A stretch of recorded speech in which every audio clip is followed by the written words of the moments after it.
Hello, this is Gray Hughes of Gray Hughes Investigates on YouTube. Please hit the like, share, and subscribe button. Back on November 22nd, I received an email, which was, I guess this would only be 9 days after the murders of Madison Mogen, Kaylee Gonzalez, Ethan Chapin, and Zaina Kernodle on November 13th, 2022 at 1122 King Road in Moscow, Idaho. This letter was interesting. I put it out a few days before the probable cause document, and it mentions the bushy eyebrows. Therefore, the entire letter becomes a little bit more credible because it did mention something that was not known out there. So if you go back and find that video, you'll see that it came out before the probable cause document, 1 or 2 days. I don't know how many days before it was. I had also asked a poll question on my channel if they thought that Brian Koberger had bushy eyebrows, and 60% of the people said yes, and this was before, again, the probable cause document came out. I just wanted to see what people thought, but that was sort of a little bit of a message to let people know that that information was out there that I had since November 22nd. Let me read what was sent to me. One of the survivors saw a man come in, and they were going to go out of their bedroom.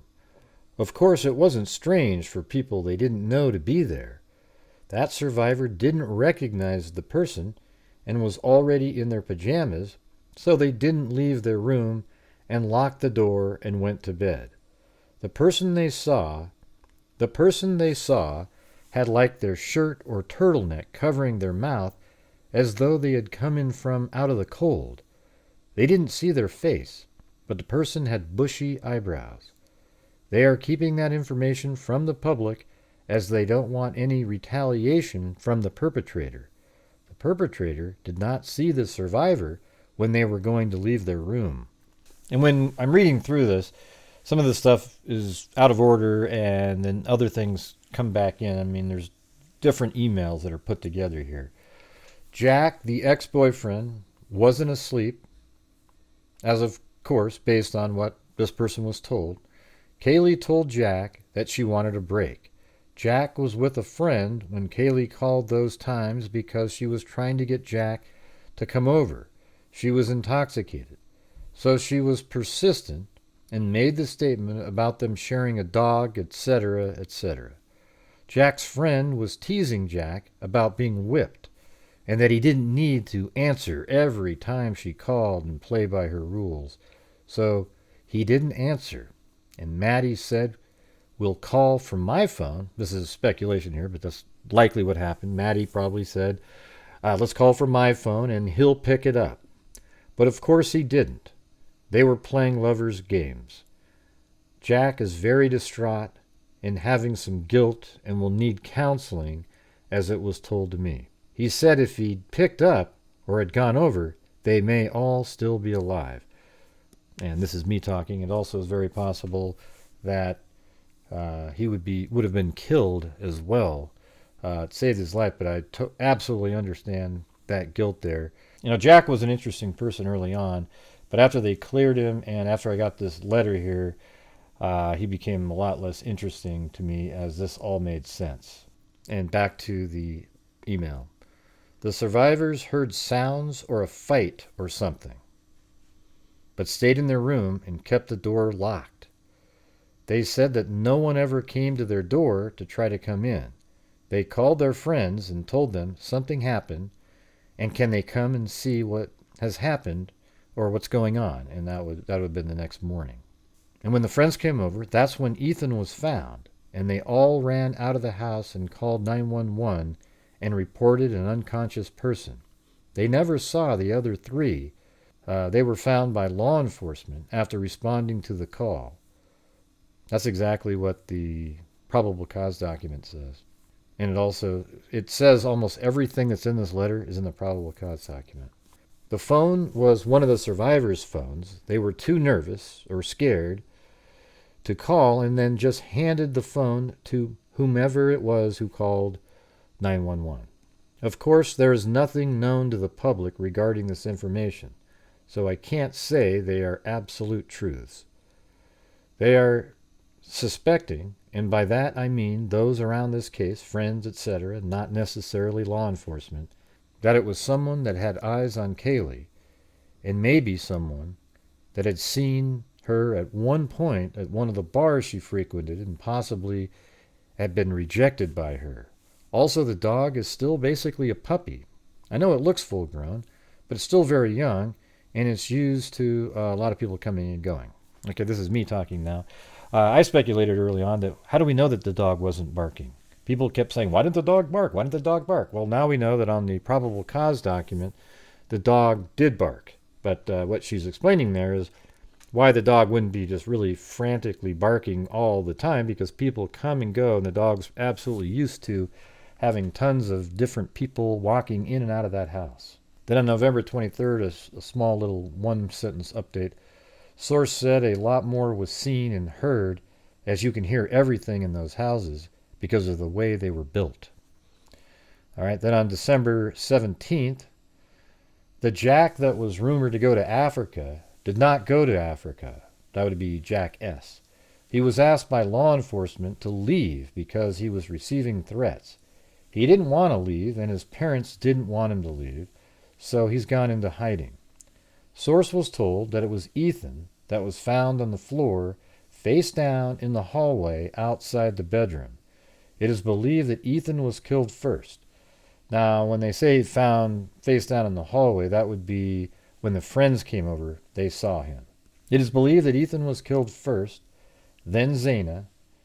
And keep in mind, this is me talking again, that this is early on in the investigation, so things may have changed after this.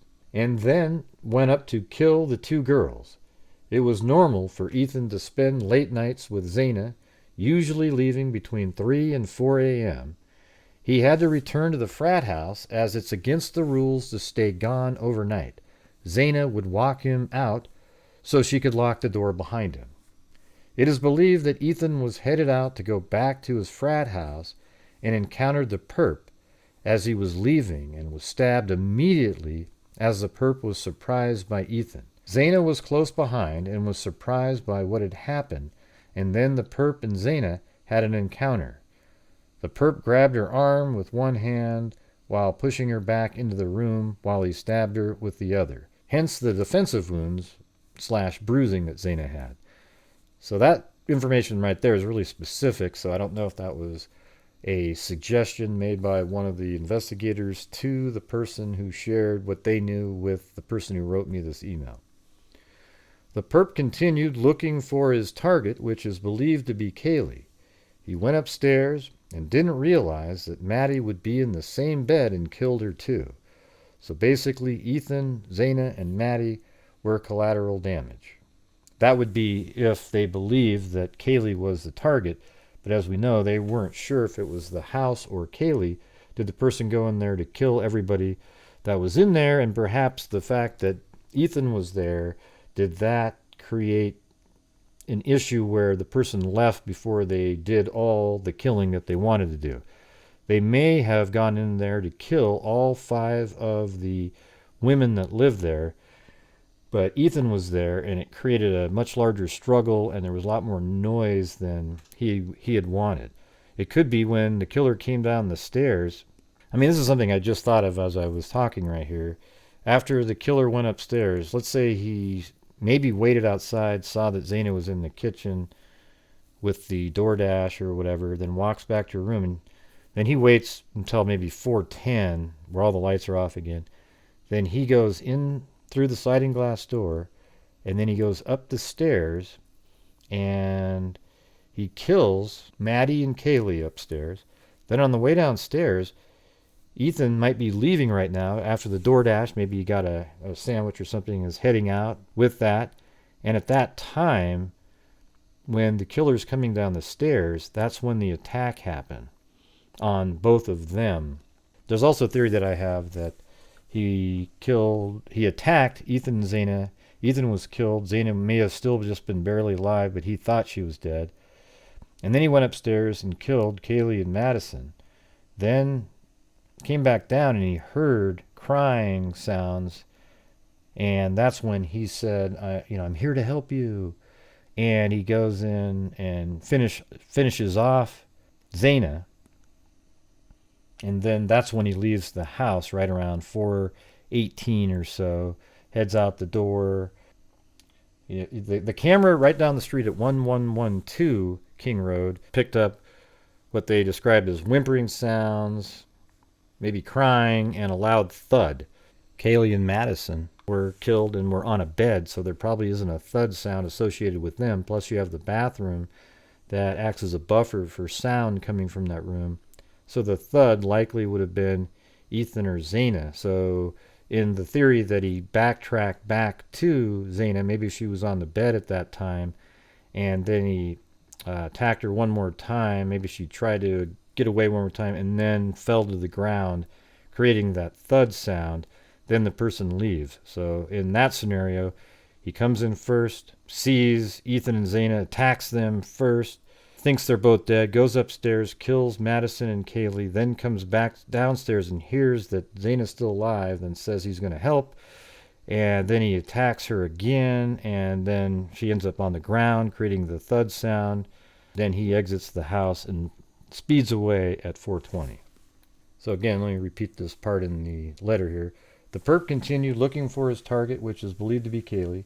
He went upstairs and didn't realize that Maddie would be in the same bed and killed her too.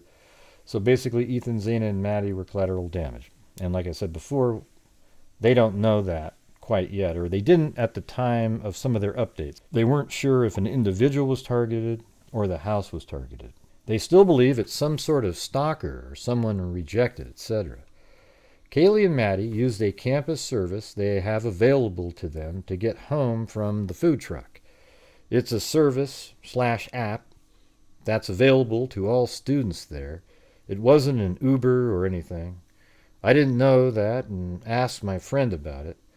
Then, after I spoke to my friend today and she told me about the service, I saw it on a video done 2 weeks ago on another channel. They cannot make any arrests yet as they are waiting on DNA results. So they do have DNA. They are not releasing this information to the media or public, so the perp isn't alerted and have any opportunity to run or to do whatever, like kill themselves. She wasn't sure who they were. Whomever found Ethan did see blood, but they thought maybe he had fallen. So when the students arrived after Dylan called them, they did find Ethan, but they thought maybe he had fallen, tripped, etc., and hit his head or something. They didn't know he had been stabbed yet. Everyone's silence is because they are protecting those that could be witnesses or under suspicion and to throw off the killer. And that's why I didn't put the information out there when I got it, because I didn't want to create any issues of safety for the individuals that information was trying to protect. Another thing, Hoodie Guy is one of their friends, and he was at the Corner Club bar with them, and they left at the same time. He walked with them, but was broke and didn't want anything to eat. He stayed back away from them because he didn't want to be obligated to pay for their food because he's a guy. Their ride showed up, and then he left to return to his house dorm as it was close by. He went on foot and wasn't driving. I thought maybe he walked back there because there's a parking area back there, but apparently he might live off in that direction. Then I got another email last night that came in during the show, and it was an update. It said, she told me the story again and explained it a little bit more. It's nothing earth-shattering, but she said that Dylan did say she heard noises, voices, crying, and at first she didn't really think anything of them. But then it got where she realized something was wrong. She froze in fear, as we all know, and closed and locked her door. She was waiting for someone to come out and say something, or for Maddie and Kaylee to come down the stairs. She was petrified and didn't want to see what had happened. She kept waiting, and no one called out, and no one came downstairs. She also didn't know if someone may still be in the house. It started getting late, and she got to the point she couldn't wait anymore, and that's when she called her friends. She said something to the effect of, something happened here. I don't know what, but please come and see what happened and bring everyone. So whomever she spoke to agreed. She gave them the code to the front door, and they came over and discovered what happened. You know, we have heard about how the door was open at 8:30 in the morning, but do we really know that that is a real thing? I mean, somebody claimed that, but how do we know that that's an actual thing that happened? If it was wide open, there wouldn't really be need. You know, so even if it was open, Dylan wouldn't know that it was open, so would have given the code to those friends, and when they came over, they just would have gone in. They wouldn't have needed the code. It would be interesting to know, when the friends came over, did they need to use the keypad to get in? Because that would mean the door would be shut when they got there. So somebody came over and shut the door after 8:30? That would be something interesting to know about. So again, so whomever she spoke to agreed. She gave them the code to the front door, and then they came over and discovered what happened. My friend said that Jack D asked Dylan, "Why didn't you call the police right away?" She said, I don't know. I was scared. I didn't know what to do." That may not be the exact quote, but somewhere along those lines. These things told by Dylan were in the very beginning of the investigation, because within a few days of the murders, Dylan and Bethany Funk were put under police protection, and no one was allowed to talk to them or come visit them, etc. She told me they took their cell phones, laptops, and internet access. There were police posted outside their homes, so the source, in this case, hasn't spoken to her since then. They also were protecting Jack S., and she said they even took down his mailbox because of death threats, with people saying things like, "We're going to do to you what you did to them," etc. That's why Dylan and Bethany weren't heard from or had even spoken to the victim's family. I'm questioning the order of the murders too. So this is like, this person is writing me watches my show too, but things change over time regarding the sequencing. So early on, maybe they thought that Zena and Ethan were first, but maybe since then have changed their opinion. I don't really know. It says in here, though, I'm questioning the order of the murders too since the affidavit. But I got the information from my friend 2 or 3 days after the murders. I think I have texts from the friend starting on the 15th and 16th. I emailed you several days after that with the info. So maybe in the beginning, that's what they thought, and additional information and evidence came along and changed it. She also told me that the owner of the house her stepdaughter lived in at the time of the murders tried to get whatever surveillance equipment they seized back, but they were told they couldn't get it back because it's now part of the evidence. So that kind of tells me it had something pretty important on it. Her stepdaughter is not moving back to that house. She's going to the sorority house. So maybe that house was the 1112 King Road. Also, she didn't know anything about the DoorDash delivery. And it says, thanks as always, and helping to stop some of the crazy theories and rumors people have out there. Well, no problem. Okay, so that is going to do it for this short little video here. Thank you very much for watching. I hope you guys find this interesting. It's hard to know exactly what is true and what isn't true. However, the fact that it has the bushy eyebrows portion in there does indicate that whoever the person who wrote me got their information from is a credible source. So thank you very much for watching. Make sure to hit that like, share, and subscribe. And until next time, everybody, be safe out there.